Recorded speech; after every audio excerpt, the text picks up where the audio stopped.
Amis de l'édito sportif, bonjour. Le Bénin à l'assaut de l'organisation de la CAN 2025.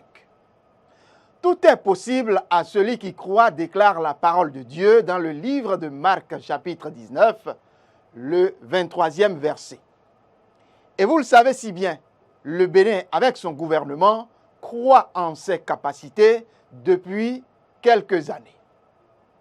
C'est donc bien fort de cette réalité biblique que les responsables de la Fédération béninoise de football et même le ministère des Sports veulent bien croire en leur chance d'accueillir les toutes prochaines années la crème des compétitions footballistiques du continent, je veux ainsi nommer la Coupe d'Afrique des Nations.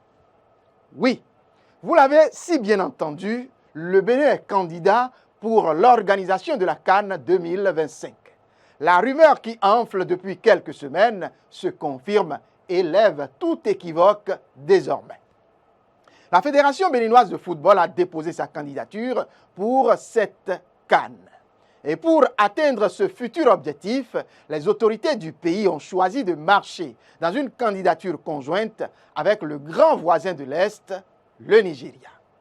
Avant que les autorités béninoises aient annoncé leur audace de façon officielle, l'info a bien fuité il y a quelques jours à travers les déclarations du président de la Fédération algérienne de football, Salah Bey Abdou, qui a donc lâché le morceau.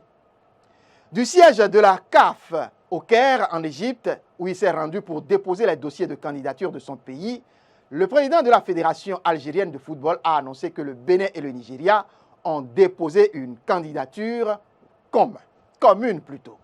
Outre donc ce dossier du Bénin, il y a le Maroc, l'Afrique du Sud, le Sénégal, la Zambie qui donc ont aussi ambition d'accueillir l'événement.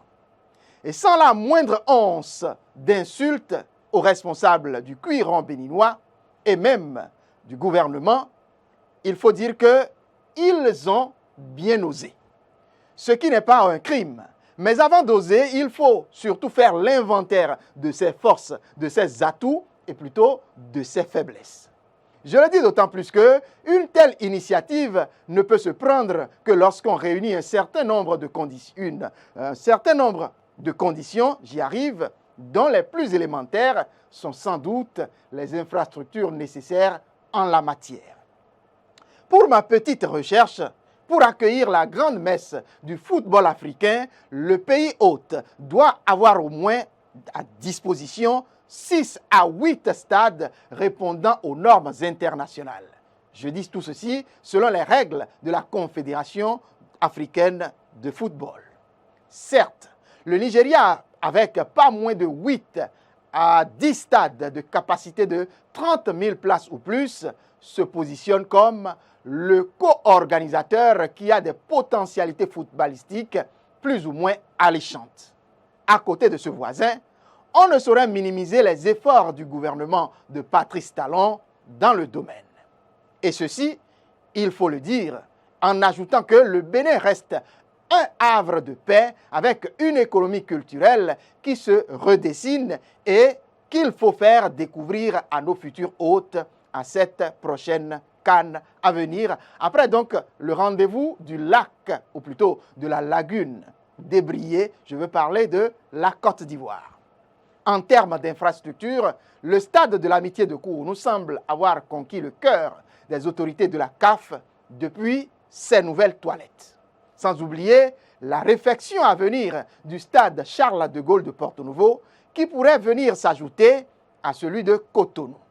Je dois aussi reconnaître la mise à jour de plusieurs infrastructures hôtelières et bien d'autres. Mais si le pays peut donner tout ceci dans cette future probable co-organisation, beaucoup reste à dire sur l'équipe de football que le Bénin pourrait présenter. Et de ce côté, il faudra se lever très tôt, en nous permettant tout au moins de rester au niveau du podium lorsque nous avons organisé la CAN Junior comme en 2005. Mesdames et messieurs, le faire, c'est se lever maintenant. c'est se préparer maintenant et commencer donc par se dire que nous avons un challenge, un nouveau challenge qu'il faut gagner coûte que coûte. C'est compris certainement. En tout cas, pour ce que je sais, c'est que vous n'êtes pas sourds et donc vous m'avez entendu. Merci donc et à très bientôt.